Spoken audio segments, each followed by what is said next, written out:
Congress party इतने साल यहाँ पर रही, 5 वर्ष सरकार के साथ में रही, उनको कई विभाग दिए गए, वो अपना विभाग वो देख नहीं पाई। आज एक भी डॉक्टर यहाँ नहीं है, तो सुदूर क्षेत्र है और यहाँ पर भी लोग जंगलों से निकल करके आज भारतीय जनता पार्टी की सभा में आ रहे हैं। तो निश्चित रूप से लोग इस बात को समझ रहे हैं कि हम लोगों का, आदिवासियों का अगर कोई विकास कर सकता है, जंगल वन क्षेत्रों में रहने वालों का अगर कोई विकास कर सकता है तो वो है भारतीय जनता पार्टी। और नमस्कार, आप देख रहे हैं इनसाइडर लाइव और मैं हूं श्रेयोशी। जैसे से आप देख रहे हैं कि सभी प्रत्याशी अपनी तैयारियों को लेकर जुटी हुई है। इसी कड़ी में आज मैं पहुंच चुकी हूं जगन्नाथपुर क्षेत्र में, जहां पे भाजपा प्रत्याशी गीता कोड़ा इस बार प्रत्याशी हैं और इस वक्त वो अभी मेरे साथ मौजूद है। नमस्कार मैम, आपका इनसाइडर लाइव में बहुत बहुत स्वागत है। कैसी चल रही है मैम तैयारियाँ? अब बहुत ज़ोर शोर से हैं सभी, क्योंकि अब अंतिम 4-5 दिन बचा हुआ है, तो अब ज़ोर शोर से तैयारियां हैं। इस बार गीता जी का मेन फोकस किन मुद्दों को? देखिए, हमेशा से हम लोगों ने यहाँ के जो जन मुद्दे हैं उसको हम लोगों ने मुखर होकर के कहा है। शायद अभी हम लोगों ने इसको लेकर के कई आंदोलन हम लोग लगातार करते रहे हैं। इसलिए झारखंड मुक्ति मोर्चा और कांग्रेस हमेशा कहती थी कि गीता कोड़ा सरकार विरोधी है, क्योंकि हम लोग हमेशा जन मुद्दों के साथ रहे हैं और जनता के मुद्दों को लेकर के ही हम लोग हमेशा आगे बढ़े हैं। और इस विधानसभा में जो यहाँ की सबसे प्रमुख मुद्दे जो है वो यहाँ बंद पड़े माइंस है। आज यहाँ के सारी माइंसें बंद है, जिसके वजह से आज यहाँ के लोग बेरोजगार हो गए हैं और यहाँ से पलायन करने को विवश है, मजबूर है। तो बंद पड़े माइंसों को खुलवाना, पलायन को रोकना, और तीसरा सबसे प्रमुख है कि इस क्षेत्र में ये क्योंकि वन क्षेत्र है और यहाँ के लोगों को झारखंड मुक्ति मोर्चा ने हमेशा से ठगने का काम किया कि आपको वन पट्टा देंगे, और अब तक किसी को भी वन पट्टा इन्होंने नहीं दिया, जितने लोगों ने भी आवेदन किया है। और लोग इसके वजह से जंगलों में बिना ये पहचान के, बिना ये के रहने को विवश है। आज से नहीं, वर्षों से उनके दादा परदादा से लोग रह रहे हैं, लेकिन उनको पहचान नहीं मिल रही है, वन पट्टा उनको नहीं मिल रहा है। तो ये प्रमुख मुद्दे हैं। मैम, आप महिला हैं और महिला को लेकर आपने कुछ सोचा है कि महिलाओं को लेकर क्या कुछ? देखिए, यहाँ की जो महिलाएं हैं, क्योंकि यहाँ इस विधानसभा में सबसे ज़्यादा महिलाओं की जनसंख्या है, वोटर के रूप में भी अगर हम देखें और ऐसे भी, क्योंकि हमारे समाज में महिलाओं का बहुत मान रखा जाता है, तो महिलाओं की अच्छी संख्या है। तो निश्चित रूप से यहाँ की जो महिलाएं हैं उन लोगों के लिए भी हम लोगों ने बहुत कुछ सोच रखा है कि उनको एजुकेशन, सबसे पहले तो है कि एजुकेशन उनका बेटर हो। और इसके लिए अपने अभी मैनिफेस्टो में भी देखा होगा, भारतीय जनता पार्टी के मैनिफेस्टो में भी बच्चियों को लेकर के, महिलाओं को लेकर के काफ़ी बातें कही गई हैं। तो हम लोग उनको, उन चीज़ों को हम लोग इम्प्लीमेंट, जो मैनिफेस्टो में है उसको इम्प्लीमेंट हम लोग करेंगे बच्चियों के लिए, लड़कियों के लिए। कल कांग्रेस ने न्याय पत्र जारी किया था, इसमें इन्होंने लिखा था कि 1 वोट पर 7 वादे की गारंटी दे रहे हैं। इस पर सत्ता पक्ष का क्या कहना है? अभी तो हम लोग विपक्ष में ही हैं और ये एक जुमला है। आप जिस तरह से देख रहे हैं, कांग्रेस पार्टी इतने साल यहाँ पर रही, 5 वर्ष सरकार के साथ में रही, उनको कई विभाग दिए गए, वो अपना विभाग वो देख नहीं पाई।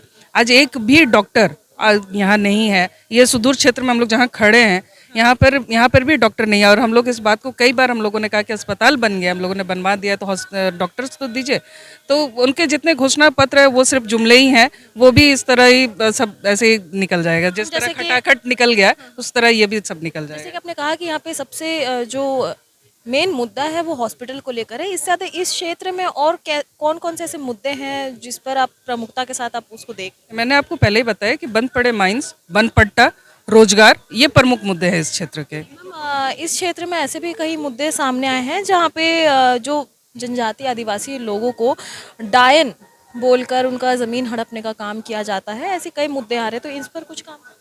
देखिए, इसके लिए कानून बना हुआ है, सख्त कानून है डायन प्रथा को लेकर के, लेकिन कहीं ना कहीं जागरूकता की कमी है और इस सरकार ने इस पर कोई काम नहीं किया। और यही वजह है कि डायन उत्पीड़न को लेकर के हो या डायन के नाम पर हत्या को लेकर के हो, इस पूरे कार्यकाल में, इस झारखंड मुक्ति मोर्चा और कांग्रेस गठबंधन के कार्यकाल में सबसे ज़्यादा हुआ है और सबसे ज़्यादा हत्याएं हुई हैं, लेकिन उसमें कोई कार्रवाई नहीं हुई, क्योंकि ये कहीं ना कहीं ये सरकार भी नहीं चाह रही थी, ये सरकार भी काम करना नहीं चाह रही थी। तो इसलिए हम लोग की सरकार आई तो इस पर हम लोग सख्त कार्रवाई करेंगे। नीति संपन्न होने के बावजूद भी आय में कुछ वृद्धि नहीं हो रही है, इस पर कुछ यहाँ के लोगों के लिए आप करेंगे? आपको मैंने कहा कि हम जो माइंस है वो बंद है, इसके वजह से आय कहाँ से बढ़ेगी? माइंस ही जब बंद है तो कोई आय का स्रोत ही नहीं है। बेचारे पुनः जो आदिकाल में जिस तरह से लोग अपना जीवन यापन करते थे, दोबारा वो जंगलों की और दातुन पत्ता तोड़ने को विवश है।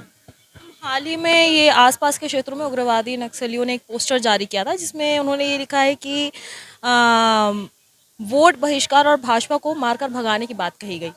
इस पर क्या कुछ? देखिए, ये विरोधियों की साजिश है।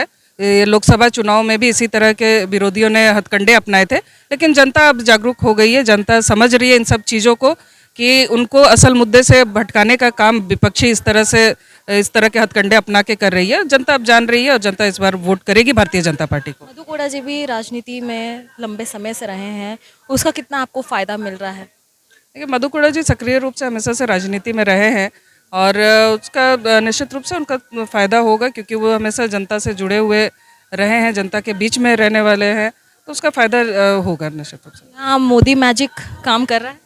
बिल्कुल, आप देख रहे हैं कि किस तरह से लोग ये, क्योंकि सुदूर क्षेत्र है, ये सबसे सुदूर क्षेत्र है और यहाँ पर भी लोग जंगलों से निकल करके आज भारतीय जनता पार्टी की सभा में आ रहे हैं, तो निश्चित रूप से लोग इस बात को समझ रहे हैं कि हम लोगों का, आदिवासियों का अगर कोई विकास कर सकता है, जंगल वन क्षेत्रों में रहने वालों का अगर कोई विकास कर सकता है, तो वो है भारतीय जनता पार्टी। और भारतीय जनता पार्टी की सभा में लोग आ रहे हैं, इसका मतलब है कि लोग चाह रहे हैं भारतीय जनता पार्टी को, इस झारखंड में बदलाव चाह रहे हैं लोग। मैम, आखिरी सवाल, जनता को क्या कुछ कहना चाहते हैं आप? जनता से हम यही अपील करना चाहेंगे कि इस बार बदलाव होगा और जो ये झूठ की सरकार है, ये ठगबाज सरकार है, इसको उखाड़ फेंकना है और इसके लिए भारतीय जनता पार्टी को वोट करें।